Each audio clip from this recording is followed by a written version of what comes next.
Chapter 1. A Strange Gift. The evening was in full swing at the Drithian Palace. Alex Kearns had attended many diplomatic gatherings across the galaxy, but this one felt different.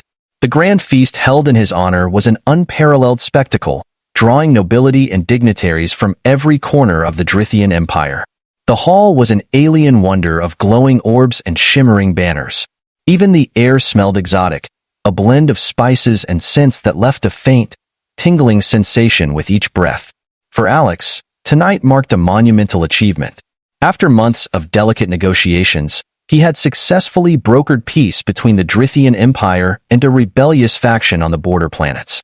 The Drithians had long been a society that valued strength above all, and the faction had arisen in protest against the imperial decrees that restricted their territories.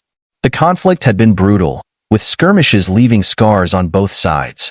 Alex's skillful diplomacy had finally brought them to a truce, and tonight, the Drithian nobility was showing their gratitude in their own unique way. Baron Korlek, a towering Drithian noble with imposing horns and a regal bearing, presided over the event.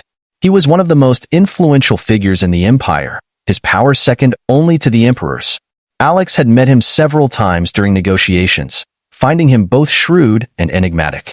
Korlek had an air of mystery that left Alex feeling as if the Baron always knew more than he let on. Toward the end of the feast, the Baron rose from his seat, silencing the crowd with a single raised hand. His voice, deep and resonant, filled the hall as he addressed the assembly. "Tonight, we honor the human who has brought us peace," he declared. His words translated through Alex's earpiece. "Ambassador Kearns has not only saved countless lives, but has strengthened the bonds between our species." The room burst into applause, and Alex nodded politely, feeling a surge of pride. This mission had tested him in ways few others had. He had endured months of living among the Drithians, learning their culture and their language, facing both suspicion and outright hostility from those who saw him as an outsider. But tonight, those barriers seemed to have faded. Then, with a grand gesture, the Baron signaled to his attendants. Two Drithians in ceremonial robes entered the hall, carrying between them a large box. It was ornately decorated, covered in intricate carvings, and set with gemstones that shimmered under the torchlight. The crowd murmured in approval, and Alex's curiosity grew as he watched the box approach.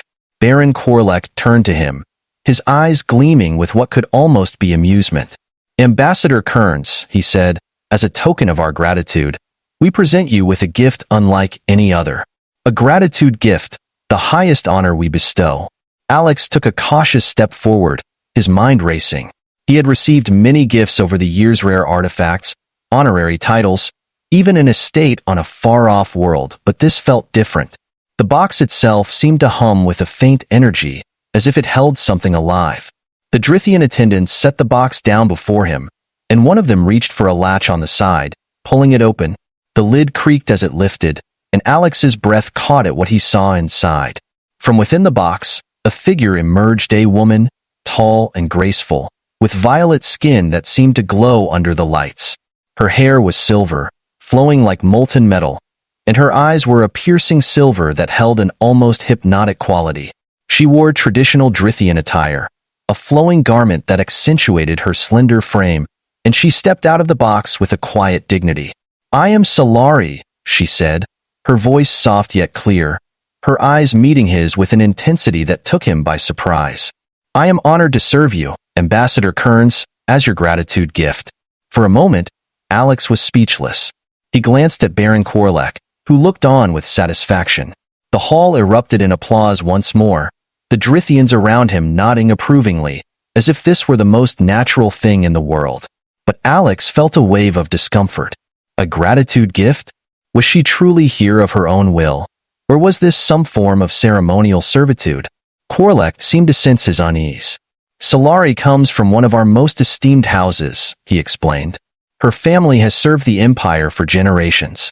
This is a great honor for them, and for her." Alex forced a polite smile, bowing slightly to acknowledge the gift, though his mind raced with questions. He had come to respect Drithian culture and understood that their values and customs were vastly different from those of humans. But the concept of a person being given as a gift unsettled him deeply. As the feast continued, Solari remained by his side, her presence drawing curious glances from other Drithian nobles. She was poised, every movement graceful, her gaze calm and focused. But as Alex stole glances at her throughout the evening, he noticed something in her expression, a hint of melancholy, or perhaps resignation.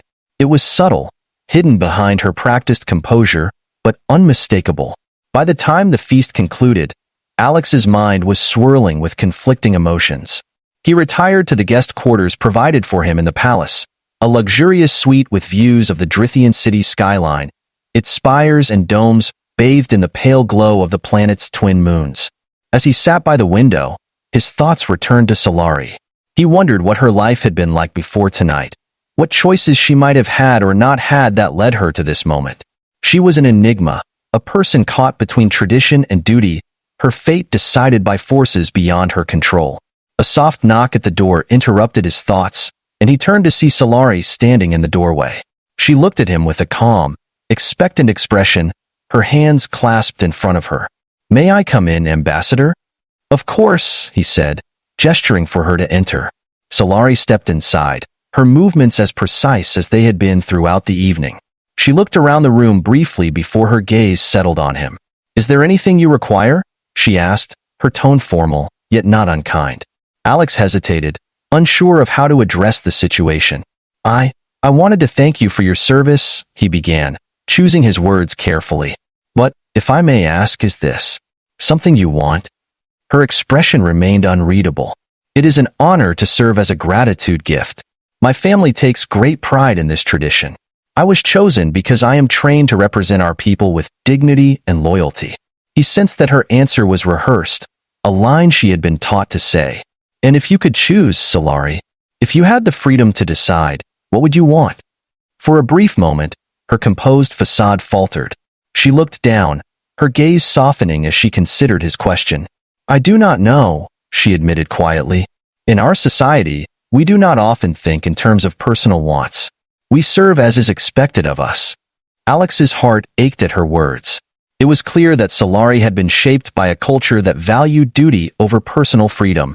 Yet there was a flicker of something deeper within her, a spark of individuality that had been carefully buried beneath layers of tradition. He took a deep breath, trying to bridge the gap between their worlds.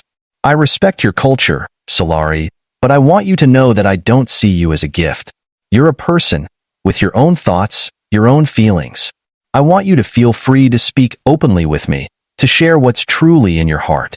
Solari's eyes met his, and for the first time, he saw a glimmer of warmth. It was subtle, but it was there, a hint of gratitude, perhaps even relief. "Thank you, Ambassador," she said softly. "I will try." As she left the room, Alex sat back, feeling a renewed determination. He didn't know what lay ahead, but he was certain of one thing. He would do everything in his power to understand Solari's world and, if possible, give her a choice in her own fate. Chapter 2. Learning Each Other. The journey back to human space was set to take several days, giving Alex and Solari an unusual amount of time together in the confined space of his diplomatic vessel. The ship, a sleek, compact craft equipped with all the latest human technology, felt small compared to the grandeur of the Drithian palace, but its functionality offered a kind of comfort Alex had missed. It was a reminder of home of Earth, and of the freedom humans took for granted. Solari's presence on board added a new layer of complexity to the trip. She was an enigma, quietly observing everything with her silver eyes, her manner polite and measured. She spoke only when necessary, mostly offering assistance or asking Alex if he needed anything. Despite her outward calm, Alex couldn't shake the sense that she was holding back, keeping herself carefully composed, as though her very essence depended on it. On their second day in transit, Alex decided it was time to break the ice. After a quiet breakfast in the ship's dining area, he invited Solari to join him for a meal. She hesitated, clearly unused to such an invitation, but eventually took a seat across from him at the small metal table. "I don't want to presume," Alex began, trying to strike a balance between curiosity and respect, "but I'd like to know more about you, Solari. About your life before this." Solari's hands rested in her lap, her posture straight, but her gaze softened slightly at his request. She seemed to consider his words, as if trying to decide how much she should reveal. "My family." They were once highly respected within the Drithian Empire, she began. Her voice was steady, though a trace of sadness lingered beneath her words. My father served as an advisor to the emperor himself. Our house was old and well-regarded, known for our loyalty to the empire and our contributions to its strength. She paused, her expression turning reflective. But everything changed when my father chose to support a faction that challenged the emperor's policies. He believed that change was necessary for the empire to thrive, but the emperor saw it as a betrayal. My father was stripped of his title, and our family's status fell. From that moment on, our name was tainted, and we became expendable. Alex listened intently, noting the quiet pain in her voice. It was clear that Solari's family had paid a steep price for challenging authority in a society where loyalty and duty were valued above all else. That must have been difficult for you, he said softly. Solari nodded, a faint smile playing at the corners of her lips. Yes, it was. My family taught me from a young age to serve, to honor our traditions, and to accept the choices that were made for me. When my father's fall from grace was complete, my role became one of ceremonial duty. I was trained to represent our family, to restore our honor in any way possible. Becoming a gratitude gift was considered an honor, one that would help rehabilitate our name. Alex could hardly imagine what that must have felt like. So you had no say in the matter? You were simply given away? Solari looked down, her hands clasping each other tightly. It is not as simple as that. To be a gratitude gift is a great honor in Drithian culture, one reserved for those of noble blood. It is a symbol of loyalty, of service, and of sacrifice. My family believed that by offering me in this way, they were restoring our honor. He could see that she was struggling to reconcile her personal feelings with the weight of her family's expectations. But what about you, Solari? What do you feel about all of this? Her eyes met his, and for the first time, Alex saw a flicker of something raw, something unguarded. In our society, feelings are secondary to duty. From birth, we are taught to serve the empire, to honor our families, and to accept our roles. It is difficult to imagine a life where personal desires take precedence over tradition. Alex felt a pang of empathy. He had grown up in a culture that encouraged individuality, where people were free to choose their own paths. The idea of having his life decided by duty and tradition was foreign to him. Yet, Solari's acceptance of her role only deepened his admiration for her. It was a strength born not from choice, but from necessity, a quiet resilience that resonated with him. They sat in silence for a moment, the hum of the ship's engines filling the space. Finally, Alex spoke, his voice gentle but firm. Solari, I know that I don't fully understand your customs, but I want you to know that I don't see you as a servant. You're a person, with thoughts and feelings and dreams of your own. You don't have to hide that around me. Solari's expression softened, and for a brief moment, she seemed almost vulnerable. Thank you, Ambassador, she said quietly. It is strange to be seen in such a way. I have never been encouraged to think of myself as separate from my duty. Alex nodded, understanding the struggle within her. He knew that challenging her beliefs too quickly could be jarring, but he wanted her to know that she had a safe space with him. I don't expect you to change overnight, he said, but if there's ever anything you want to talk about, anything you want to explore, I'm here to listen. For the next few days, their conversations became more personal, more candid. Solari seemed to relax around him, her formal tone giving way to something warmer. She asked him about Earth, about human culture, and even about his own upbringing. Alex found himself sharing stories of his childhood, tales of life on a planet filled with diversity and freedom. Solari listened with wide-eyed wonder, as if each story were a glimpse into a world she had never imagined. One evening, as they sat in the ship's small common area, Alex asked her a question that had been on his mind for some time. Solari, if you could choose your own path, what would you do? Solari hesitated, her gaze distant. I do not know, she admitted softly. My entire life has been shaped by the choices others have made for me. I have never considered the possibility of choosing for myself. Alex sensed the depth of her inner conflict. For her, the concept of freedom was both alluring and terrifying, a realm of unknown possibilities that lay just beyond the rigid boundaries of her upbringing. He wanted to help her see that there was a world beyond duty, a life beyond the role imposed upon her. Their newfound understanding was soon put to the test. Halfway through their journey, the ship's sensors detected a fleet of vessels on an intercept course. Alex's fingers flew over the controls, identifying the ships as belonging to the very faction he had helped to suppress. They were here for revenge, determined to eliminate the diplomat who had brought about their defeat. As the enemy ships closed in, Alex activated the ship's defensive systems, but the attackers were relentless, launching wave after wave of missiles. Alarms blared as the ship shuddered under the onslaught, and Alex realized that they were outmatched. Suddenly, Solari appeared at his side, her eyes alight with determination. "Let me help," she said, grabbing a blaster from the emergency compartment. Before he could protest, she was already moving, her movements fluid and precise as she defended the ship with a skill and confidence that stunned him. They fought side by side, repelling the attackers with everything they had.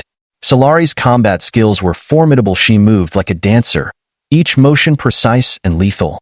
She took down several attackers with swift, calculated strikes, her focus unbreakable. After what felt like an eternity, they managed to disable the enemy ships and make a desperate escape. Exhausted and shaken, they collapsed in the control room, breathing heavily. Alex looked at Solari with newfound respect. "I had no idea you could fight like that," he said, his voice filled with awe. Solari offered a faint smile, though her expression was tinged with sadness. "I was trained from a young age to defend my family and my people. It is another part of my duty."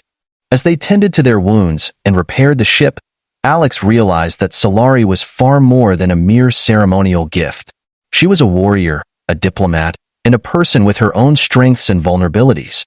And as their journey continued, he resolved to find a way to help her forge her own path, a path that honored her strength and resilience, free from the constraints of tradition. Chapter 3. A Test of Loyalty.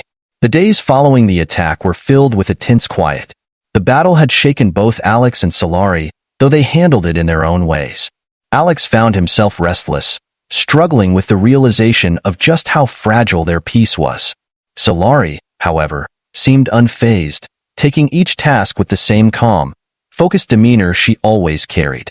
As they resumed their journey, Alex couldn't shake the image of her in battle, precise, unhesitating, with a skill that far exceeded his expectations. Solari, it seemed, was much more than the reserved diplomat he'd first met. She was a warrior, honed by years of training and shaped by duty. One evening, as they were repairing a damaged part of the ship, Alex decided to break the silence.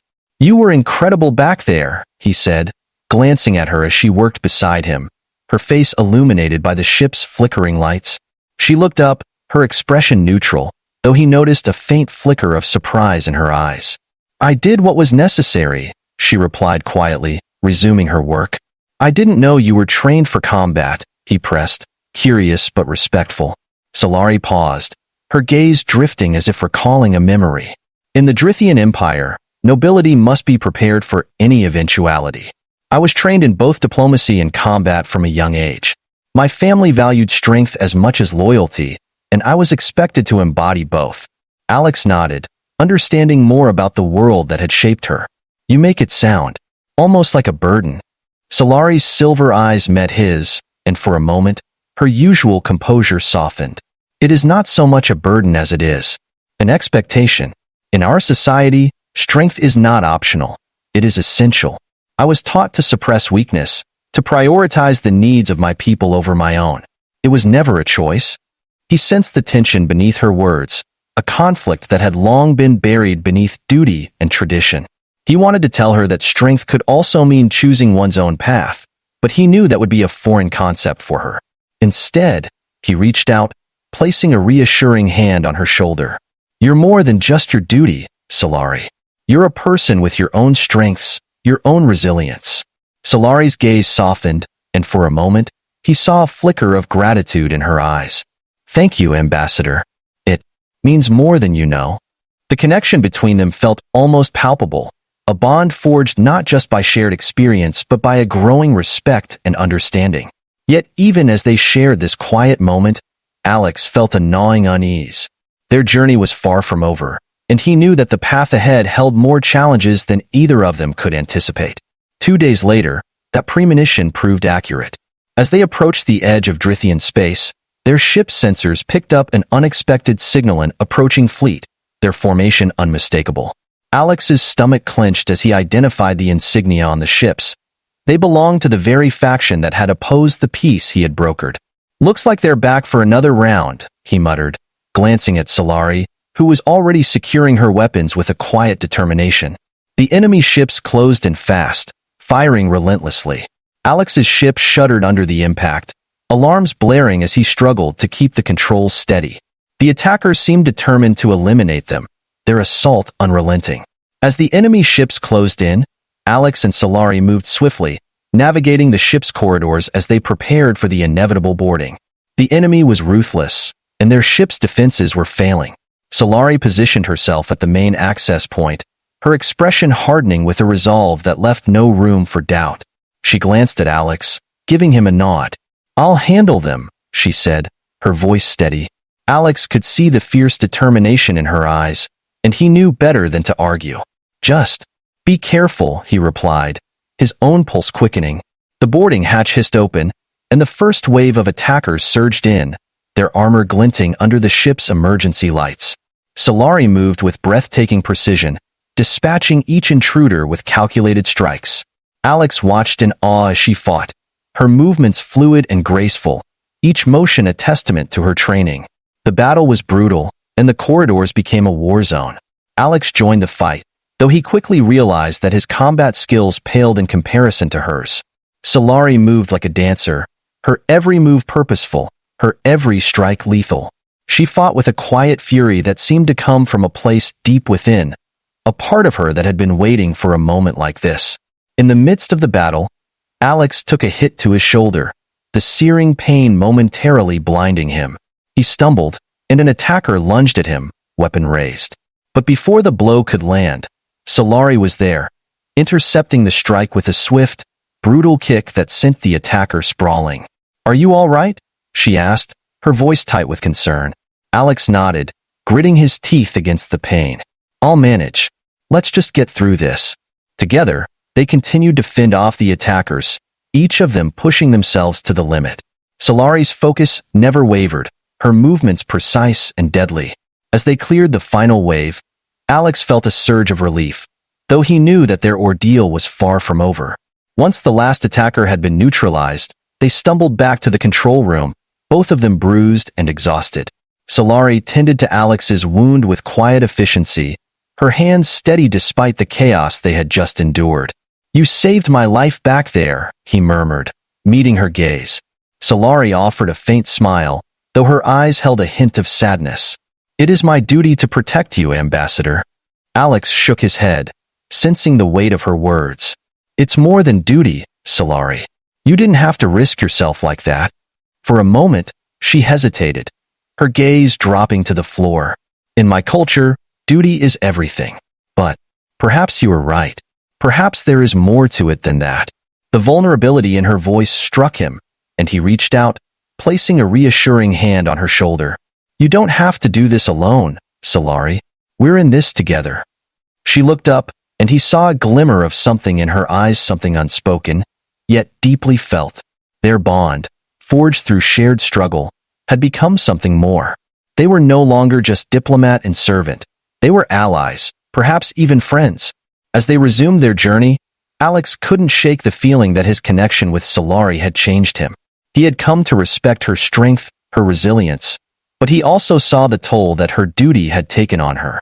He began to wonder if there was a way to give her a choice in her own destiny, to break free from the chains of tradition that bound her. Yet he knew that such a path would not be easy. The Drithian Empire was built on a foundation of loyalty and duty, and challenging those values could bring consequences he could barely imagine. But as he looked at Solari, he felt a renewed determination. He had seen her strength, her courage, and he knew that she deserved more than a life defined by others. Together, they had survived the attack. Now, they faced a new challenge, one that would test not only their loyalty to each other, but their willingness to defy the expectations that had shaped their lives. As the stars streaked past them, Alex resolved to help Solari find her own path, even if it meant standing against the very empire he had come to respect. Their journey was far from over, and he knew that the hardest decisions still lay ahead. But he also knew that he was no longer alone, and neither was she. Chapter 4. A Choice of Freedom. The return to human space came with a mix of relief and anticipation. Alex's mind had been churning for days, each moment bringing him closer to a decision that could change both his and Solari's lives forever. The attack had left him with a fresh understanding of the dangers they faced, not just from external threats, but from the very traditions that bound them. Solari, for her part, had settled back into her quiet composure, though Alex sensed a shift in her demeanor. She seemed freer, more open, as though the events of the past days had unlocked something within her. She moved through the ship with a grace that was no longer tinged by reservation, her gaze more direct, her presence less guarded. When they finally arrived at the human space station where Alex's diplomatic missions were processed, he requested an audience with Drithian officials, hoping to discuss Solari's status. The meeting was scheduled promptly, and Alex felt his pulse quicken as he prepared his case.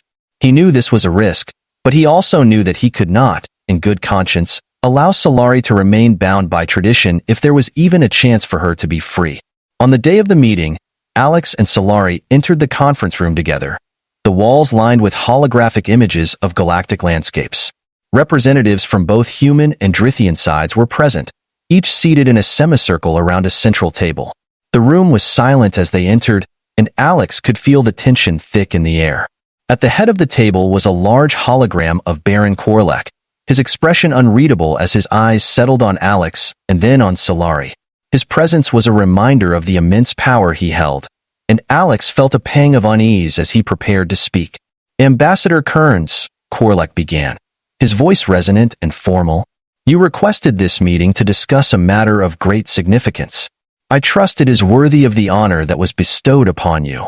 Alex took a deep breath, meeting the Baron's gaze with unwavering resolve. "Thank you, Baron Korlek. I have come to discuss the matter of Solari, the gratitude gift you presented to me. She has served honorably and with unwavering loyalty. However, I believe that her role as a gratitude gift does not fully honor her potential." The room was silent, the Drithian officials exchanging glances. Korlek's eyes narrowed slightly, his gaze hardening. "Ambassador, you do realize that a gratitude gift is a sacred tradition within our culture? It is an honor few are granted, and one that should not be taken lightly." "I understand that, Baron," Alex replied, choosing his words carefully. "But in the time I've spent with Solari, I've come to respect her as more than a symbol or a gift. She is a person with her own strengths, her own will, and her own potential. I believe that she deserves the chance to choose her own path, as any sentient being should." Korlek's expression darkened, his holographic figure seeming to loom larger. "Ambassador Kearns, you tread dangerously close to questioning our ways. The role of a gratitude gift is not one of servitude. It is a role of honor, of sacrifice, chosen for the most noble among us.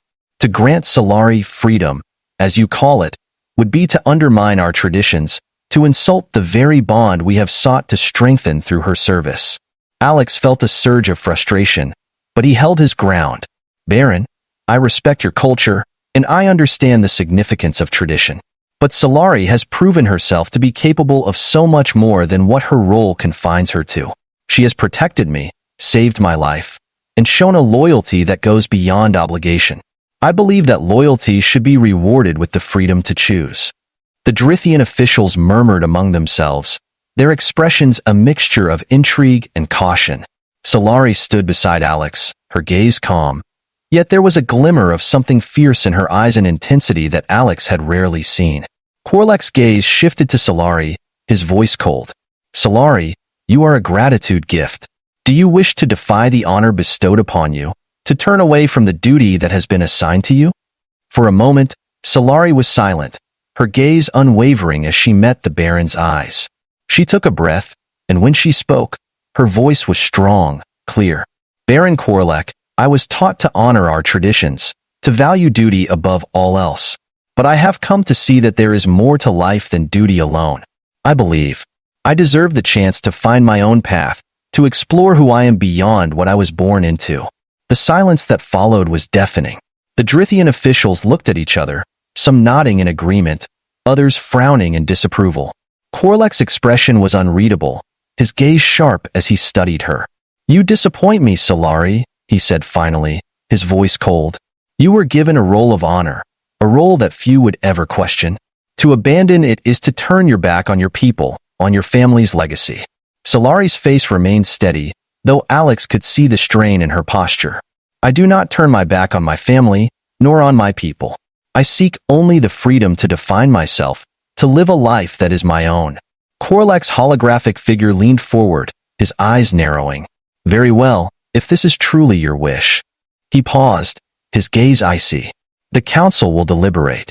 But be warned, Solari, if they grant you this freedom, you will be cast out from Drithian society. You will be in exile, no longer of noble blood, no longer a part of the Empire. Solari's face tightened, her gaze steady. I understand, Baron. I accept those terms. Alex felt a surge of pride for her bravery, though he also felt a pang of sorrow for the sacrifice she was making. The council members huddled together, their voices a low murmur as they deliberated. After several tense minutes, one of the officials, a Drithian woman with an air of authority, rose and addressed them. The council has decided, she announced, her voice clear and commanding. Solari, you are hereby granted the freedom you seek. You are no longer bound as a gratitude gift, nor as a member of Drithian nobility. You are free to choose your own path, but you do so as an exile from the Drithian Empire. Solari bowed her head in acceptance, though Alex could see the faint tremor in her hands. She had paid a heavy price for her freedom, and he knew that the weight of her choice would follow her for a long time. As they left the council chamber, Alex walked beside her in silence, allowing her a moment to process the magnitude of what had just happened. When they reached the docking bay, he turned to her, his gaze filled with admiration and sympathy. Solari, I'm so sorry. I didn't mean for this to cost you so much. She looked at him, her silver eyes shining with a mix of sorrow and determination. Do not apologize, Ambassador. You helped me find the courage to choose my own path. I am grateful, and I am free. They boarded the ship together, and as they left the station, Solari looked out at the stars, her expression filled with a quiet wonder. For the first time, she was not bound by duty, not confined by tradition. She was free to explore the galaxy on her own terms, to discover who she truly was. As they journeyed into the unknown, Alex knew that their paths were now intertwined not by obligation, but by choice. They had faced danger together, challenged tradition, and found a bond that went beyond duty or expectation. Together, they would face whatever lay ahead, free to define their own destinies.